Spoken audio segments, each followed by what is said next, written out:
Hi, Hamish Conway here, and welcome to another episode of TACOS Tuesday. And with me again today is Sebastian. Welcome.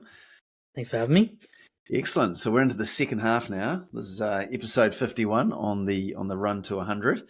So we've got to keep the momentum going. And look at what we're going to cover off today is with TACOS Tuesday. Again, we just want to give you the best Amazon ads tactics and strategies for brands selling on Amazon in Australia, the US, UK, and other countries as well, but in particular those three there.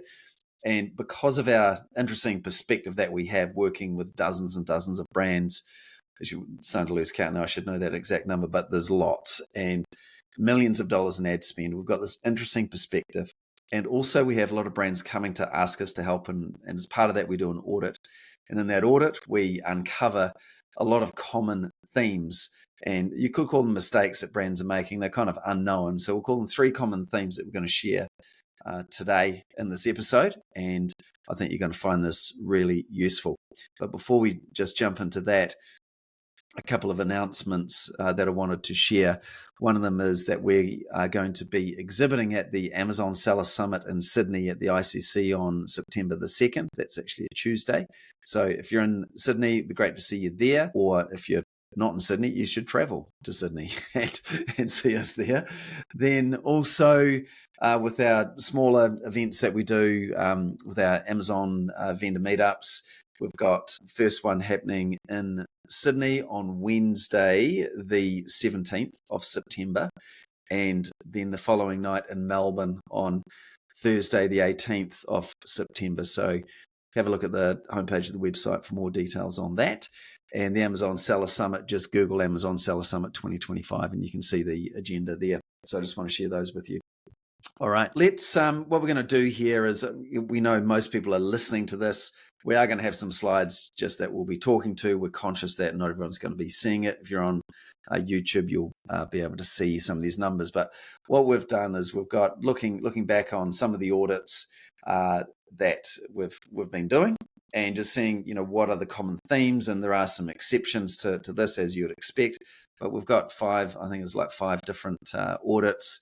And the 3 common areas we're going to look at is in around the advertising types that are being used or not used, as the case may be, looking at branded search versus unbranded search and the difference in performance of those and therefore the opportunity that is within that, and then also wasted ad spend. And this is one, there's some fascinating ones that we're going to look at here that I think you'll find really interesting. So the other 3 common themes, and this is really, it's about benchmarking your brand's performance. And do you know how you are performing against your competition or against other brands selling on Amazon? Do you actually know if your ads performance is legitimately good, or are you not sure?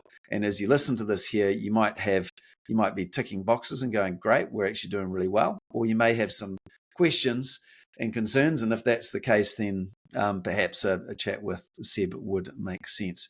But look, let's dive right in. I'm going to share my screen and we can then go through what we have here. Okay, so Seb, let's talk to this first slide here around ad type distribution. And as we look at these numbers, they are just of the last 60 days, but talk to me about what you notice from the different ad types. So most of the time what we notice across these, and this one's a bit of an exception to that rule, is that generally your advertising cost to sale is lower on your sponsored products. The other thing that kind of comes that we see is that most brands are spending majority of their ad budget on sponsored products, which does make sense, and because that is generally going to give you your best return. But it also kind of shows a little bit of the underutilized ad types that are still out there. Sponsored brand not done well, which we'll show in another slide, can be very horrible. But if you do sponsored brands well, you can obviously scale it and have a good ACOS, as shown by the slides here. Yeah. So it is even with these here, heavily sponsored products, but that's also what we recommend, right? Because that's where you're going to get the highest returns, the fastest. It is more bottom of the funnel, and it's easier to go that worked versus the other. If you don't have AMC and you're not seeing the full journey, then sponsored brand, sponsored display will not look as good. So, yeah, okay. So this one here is, again, we're noticing a high percentage of that spend, 71%, driving about the same amount of sales, but more sponsored brand in this one. And here, any other points there as we look at the ad types? Yeah, I mean, so obviously very clearly sponsored display is out of favor for basically most of the brands, and this is a pattern that we see. Now, sponsored display can be really good for brands that, have that remarketing kind of piece to it, where, it's a consumable product and, you need to go and people will come back and purchase in 30 days time when they've run out of their subscription or whatever. So that was one thing that was inside. Oh, sorry, I was going to ask just on sponsored display. Why aren't people using sponsored display more? I think probably like most people don't know how to use it or don't know what it is. Most of Amazon's presets, because Amazon does set up preset campaigns sometimes for you, and most of that's all done around sponsored product, not for display and sponsored brand. Okay, so it's just harder to learn how to do. But what do you normally notice for brands that then start to use sponsored display? What type of uplift do they tend to see if it's done correctly? Yeah, so we've seen upwards of like 20 to 30% uplift. It does depend, obviously, on the product. And I will say it's not suited for every brand. Some brands, sponsored display, they're better off keeping their spend focused in the sponsored products and sponsored display. What type of products does it work well for? Consumable products, so products that you're going to repeat purchase. Yeah, retargeting it works really well for. The other one it could work really well for is if you've got a very, very like-for-like competitor, you can use it to target below their buy box. Yes. Yep. So and that's a really good point in terms of the ad placements as well, where people are going to see that. So, okay. So ad type distribution, we'll move on from that. So the next thing that sorry, I did interrupt you though. You had another point that you were about to say, if you can still recall. All I was going to say is just the other insight we saw was that there was brands here that had sponsored brands that were working, but they didn't look like they were really scaling them based on the performance that we saw. So again, normally that's the limitation. There's like a creative thing. You've got to have video and images and whatnot to scale that. So normally the creative is kind of holding them up to scale those ad types. Okay, yeah, particularly with sponsored brand or sponsored display. But even for those looking at this slide here, like there's ACOS is very low, performance is high, and so there is definitely room to be scaling, and that's actually an interesting people missing out on sales, that there's a lot of upside left, but maybe that's sometimes because of a lack of understanding around what good looks like, or what even the lifetime value is of new to brand clients. So that's also something really interesting that can be uncovered. Okay, let's switch gears a little bit to branded search terms versus unbranded search terms. So what's the common theme here that you see with when we do these audits? Yeah, so the main thing we see is that the conversion rate in ACOS isn't what it seems on the surface. Now, in most of these examples, they're actually not too bad. But in general, like we've seen some doozies here where brands are over-investing in branded search, which makes their ACOS look lower than it should be, and it makes the conversion rate look bigger, like stronger than it should be. So the key part here is just getting your what is your true conversion rate and your true ACOS based on the unbranded side of your business. Yeah, and just looking at the amount of ad spend allocation to branded terms versus product category. And actually, as we look at these ones here, they're not too bad actually, are they? They're not overspending. No, most of these are actually pretty good. Yeah. Yep. Yeah. Yeah. But that is one to watch out for, where people are after really good results, and so you pile that into branded, particularly with strong brands, known brands. But the risk, what's the risk of doing that? What are you missing out on?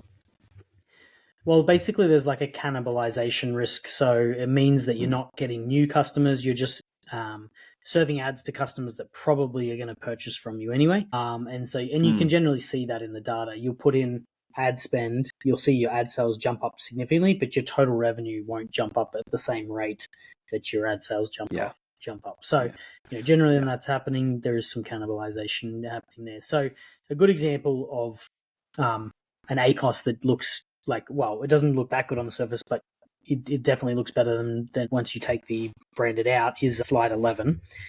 So here you can see the average ACOS is showing 64%, but when we split out the unbranded versus branded, we're actually at 200% ACOS on unbranded terms. So it looks much, much better on the surface. I mean, and 64 is still pretty bad as well, but 200% is definitely, poor performance on the account. Yeah.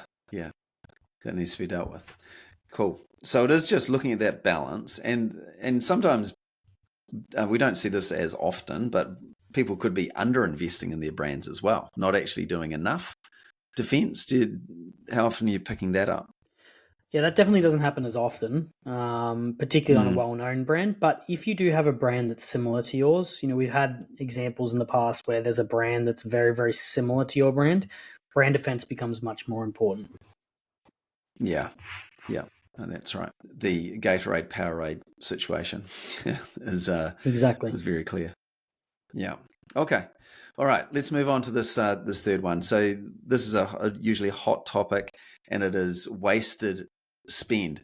So that is clicks that do not lead to a sale on particular search terms. So what are you noticing? What are the common themes and around where you see the waste occurring? Yep. So some of the common themes are you'll see in the very more like the research-based type targeting that there's more waste in general in those. So that means your phrase, your broad, and your auto-targeting are generating more waste. And you can see that by the percentages kind of indicated in some of these. Yeah. So that's one thing that you'll notice, and we notice across it. Part of solving that is obviously limiting your spend to that group, but also harvesting out the terms that are working and putting them into campaigns that you can control a little bit more. Yeah, the other which thing is to, exact targeting. Yeah, exactly, yeah. The other thing to note is probably the percentage of overall waste. So you can see majority of the ones here are sitting at like 28, 24, 26, except for the last one, which is obviously an anomaly at 88%. But majority is sitting around that 25% mark in regards to wasted spend. So we think a good number is about 15 to 20% in total in that range. Now, it does depend a little bit on if you're in like growth mode. If you're in growth mode, you are going to have more wasted spend because you're trying to find more targets to sort of acquire and build out your list with. But in general, like a very efficient account is in that kind of 15 to 20 range. Yeah, exactly. Okay. No, that's very good. So look, I know we kind of moved through this a little bit of a shorter one there, but it is such a good reminder to, from a benchmarking point of view, and actually even this last one that I've got on the screen now, this is really like excessive, and help is required there. But it's just about knowing how you stack up against the competition, or just even against other advertisers on the platform. What does good look like?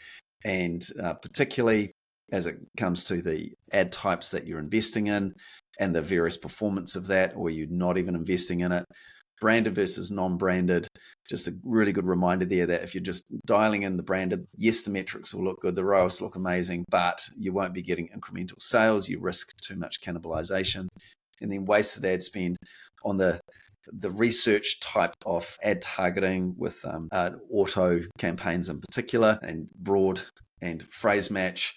They're going to be really inefficient. You need some of that there to find new search terms, but the more you can move it into ad types like exact targeting that you can control, that is what is going to drive a lot more efficiency in getting that number down to, say in that 15% mark there. So anything else to add, Seb? No, that was a good summary. That's a good summary. So look, good. So for some of you, this might not be new because we have covered this, but it was a wee while ago. So we thought, right, let's just refresh, and also for new listeners as well, just what is possible. So if you are listening to this and going, I don't know how we stack up in those categories there, because getting this information out of Amazon Seller Central is not easy. We've got some special software that we've got that helps us dig into that data and analyze it in a way that is unique, that gives us this information. So if you'd like to, for free, find out if your advertising is performing and or not, you can contact Seb to get your free audit. So if you go to gosellglobal.com, look at services, and then you'll find management for Amazon ads, and then you'll see a page there explaining the advertising audit, and you can book a call there with Seb. So that would be a very smart thing to do. All right. Okay, Seb, any famous last words for today's episode? Maybe just if anyone has specific topics that they want us to cover, please let us know. We're always open and looking for more content that we can cover. We do have some good ones coming up, including covering AMC and things like that. But if you've got anything specific that's hot on your minds, please let us know, and we'd love to cover it. 100%. Great call. Excellent. Yeah, so we have got, while this is a bit more of a revision one here, we've got some really interesting topics coming up that they take a lot more preparation, and but it'll be well worth it as we share what we're noticing, what we're learning, and that's going to be really useful for you in selling more on Amazon. So thanks very much for tuning in to TACOS Tuesday. We do appreciate it, and we look forward to seeing you next week on the same channel. All right. Thanks so much. All the very best. Bye for now.